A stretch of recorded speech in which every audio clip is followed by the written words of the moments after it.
BLA के हमले से पाकिस्तान सेना में खौफ है। पाकिस्तानी सैनिक पोस्ट छोड़कर भागे। 2500 पाकिस्तानी सैनिक के पोस्ट छोड़ने की भी खबर सामने आ रही है। देखिए, पाकिस्तानी सैनिक अपनी पोस्ट छोड़कर भाग रहे हैं।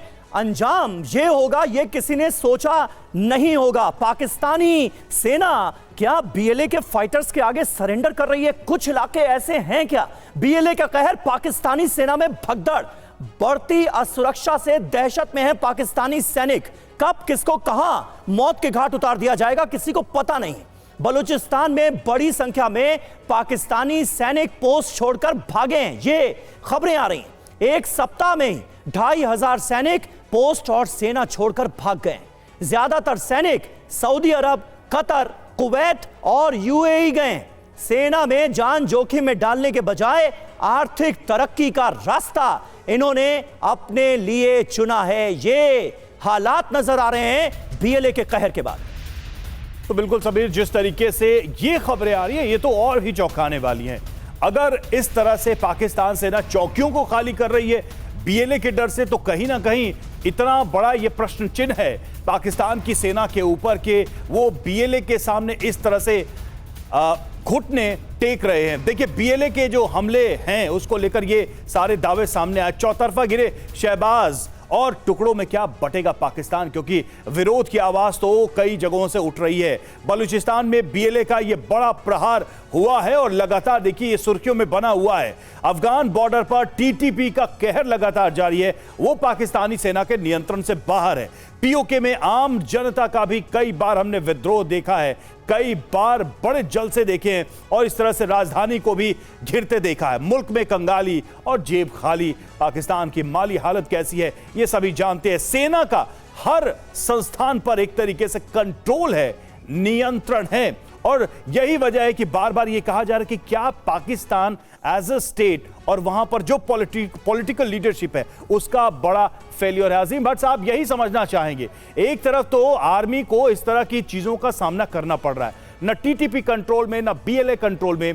पीओके में भी अक्सर हमने देखा है कि एहतजाज होते हैं। इमरान खान के जो प्रोटेस्टर्स हैं, समर्थक हैं, वो तो अक्सर शहर दर शहर जो है फैल जाते हैं और कैसे हालात पैदा हो जाते हैं। इकोनॉमिक कंडीशन पाकिस्तान की हम सब जानते हैं, वो किसी से छुपी नहीं है, उस पर कुछ बहस करना ही बेकार है। क्या ये as a state, as a political state एक बड़ा फेलियर नहीं है पाकिस्तान का, खासकर करंट गवर्नमेंट के लिए?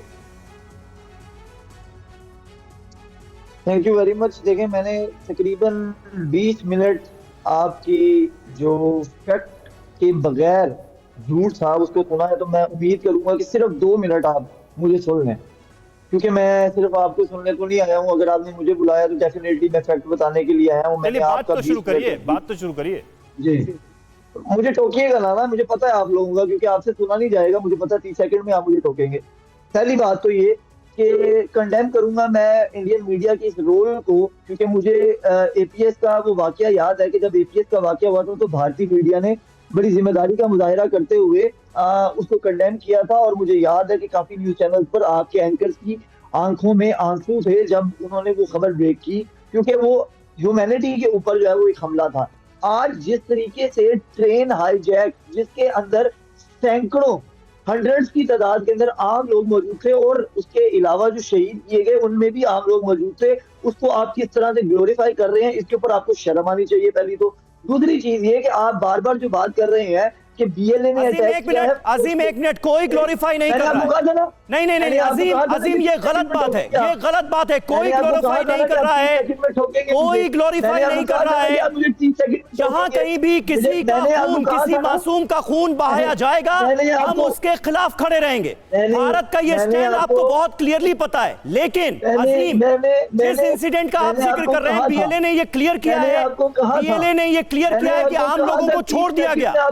नहीं अजीम आपको सुनना होगा, एक लाइन आपको सुननी होगी। आपको कहा था अजीम, आपको एक लाइन सुननी होगी।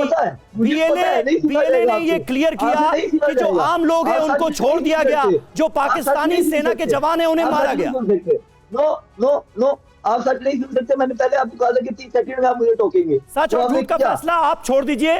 सच और झूठ क्या है आप नहीं बताएंगे। अजीम, आप अपनी बात रखिए। 20 मिनट मैंने अगर आपका झूठ सुना तो आप मुझे 2 मिनट तो सुनने की हिम्मत करें। हिम्मत तो करे ना, मैंने आपको कहा था 30 सेकंड में मैंने आपसे कहा सच और झूठ का फैसला आप नहीं करेंगे। अजीम आप अपनी बात रखिए। ना, मुझे आपने यहाँ पर बुलाया मेरे पॉइंट ऑफ व्यू। बिल्कुल, तो आप अपनी बात रखिए। मैं अपनी रख रहा हूँ, आप टोके मत ना फिर। आपने सवाल उठाया ना, आपने सवाल उठाया इसलिए मैंने जवाब दिया। आप जर्नलिस्ट बने, मेरा आर्गुमेंट ले, उसके बाद आप काउंटर करें। बिल्कुल, इसी के लिए बुलाया आपको। अजीम अपनी बात रखिए। तो फिर आप और भाई काउंटर नहीं की करे ना। मैंने 20 मिनट आपका सुना तो सुन तो ले, 1 मिनट तो दे मुझे। आपसे बर्दाश्त क्यों नहीं होता? दूसरी बात अब आ जाते हैं आपकी कि आप बार बार जो कह रहे हैं कि भाई वो आर्मी के ऊपर हमला कर रहे हैं, वो आम लोगों पर नहीं कर रहे। तो मैं आपको बता दूं कि एक तो आपका ये भी फैक्ट गलत है, या तो वो आप जानबूझ के कर रहे हैं या फिर वो आपके लिए एक लीड लेके कर रहे हैं। I don't know. मैं आपको बता दूं कि चाहे वो जाफर एक्सप्रेस का मामला हो जो बोलान में हुआ, या वो ये बसिस का मामला हो जो नौशकी के अंदर हुआ, इसके अंदर जितने भी फोर्सेज के जवान मौजूद थे वो सिविल ड्रेस में। अरे भाई, तो वो पाकिस्तानी झूठ बोल रहे हैं क्या? वो पाकिस्तानी झूठ बोल रहे हैं जो जाफर एक्सप्रेस में सवार थे। उन्होंने खुद बाहर आकर ये बातें कही। समीर साहब जर्नलिस्ट बने, प्लीज जर्नलिस्ट बने। मेरा आर्गुमेंट पूरा होने दे। जर्नलिस्ट बने।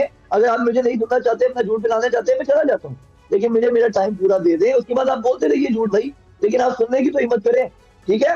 तो मैं आपको जो बात सवाल उठाना छोड़ दीजिए, अपनी बात पूरी कीजिए। सर मैं बात पूरी करूं, काउंटर करना बंद कीजिए, नहीं तो मैं चला जाता हूँ। आपने झूठ अगर सुनाना है अपनी जनता को सुनाते रहिए, मुझे ना बुलाएं। फिर बात ये है कि मेरा आर्गुमेंट ही नहीं आप पूरा होने दे रहे। हर 10 सेकंड में आप मुझे काट रहे हैं। मैंने आपको कहा 1 मिनट दे दीजिए, उसके बाद आप जो मर्जी। क्योंकि आप झूठ पर झूठ बोल रहे हैं ना। आपकी आंखें खोलने की कोशिश कर रहा हूं, सच बता रहा हूं। मेरी आंखें मत खोले, मेरा मुल्क है, मुझे पता है कि क्या है। मैं आपके साथ झूठ पे नहीं बैठा हुआ। बीबीसी की रिपोर्ट पढ़ ले जाके, अगर आपने पाकिस्तान की नहीं पढ़नी तो। बीबीसी की रिपोर्ट कहती है कि मतलब उन पाकिस्तानी लोगों पर आपको भरोसा नहीं है जो जाफर एक्सप्रेस में सवार थे। आप कह रहे हैं बीबीसी की रिपोर्ट पढ़ें। और यार कोई तो जर्नलिस्ट रख ले समीर साहब, कोई तो जर्नलिस्टिक ऐसे ही रखते हैं। बोलिए ना, बात पूरी कीजिए। इसलिए मैं कह रहा हूँ बात पूरी कीजिए। बात पूरी करने दे रहे हैं आप मुझे, आप बात पूरी करने दे रहे हैं क्योंकि आप सवाल उठा रहे हैं ना अजीम। वो तो सवाल उठाऊंगा ना, आप अपनी बारी में बोल लीजिएगा। मेरा आर्गुमेंट पूरा होने दें आप। चलिए बात पूरी कीजिए, एक और मौका दे रहा हूं, जल्दी से बात पूरी कीजिए। मैं आपको बार बार कह रहा हूं, मुझे 1 मिनट दीजिए। आप बार बार काउंटर कर रहे हैं, आपको सच हजम ही नहीं हो रहा।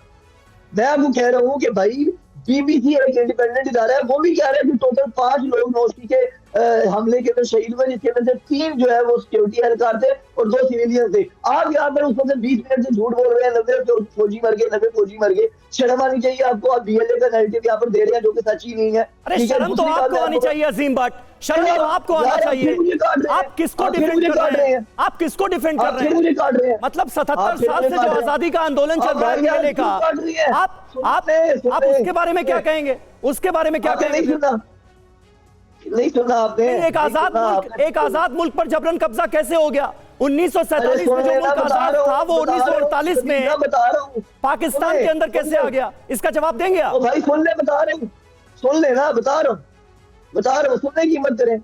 पहली बात तो ये है कि बलोचिस्तान के सरदार अपनी मर्जी से आए थे। दूसरी बात, जो आप आजाद बलोचिस्तान की बात कर रहे हैं ना, बार बार आजाद बलूचिस्तान की आप बात करते हैं कि बीएलए का ये नैरेटिव, आपने आज तक, मैं आपको यकीनन कहता हूँ, आपके जनता को भी कहता हूँ, आपने देखा भी नहीं होगा कि उसके जो आजाद बलूचिस्तान का नक्शा है उसके अंदर उन्होंने ईरान के हिस्से भी डाले हुए हैं और अफगानिस्तान के भी डाले हुए हैं। आपका मतलब है कि अजीम भट्ट साहब, मैंने तो सवाल कुछ और पूछा था, आप बात बहुत दूर ले गए। अजीम साहब, मैंने पूछा था कि इतने सालों में पॉलिटिकल रेजोल्यूशन अगर नहीं निकला तो क्या इसको आप पाकिस्तान के स्टेट का एक फेलियर मानते हैं? आज भी लोग हथियार उठा के वहां पर विद्रोह कर रहे हैं। और तो सुन लीजिए, इमरान खान के लोग भी सड़कों पर अक्सर उतर ही आते हैं, तो आप कहेंगे कि हम वो झूठ बोल रहे हैं? वो तो पूरी दुनिया देख रही है, आपके लोग ही हैं।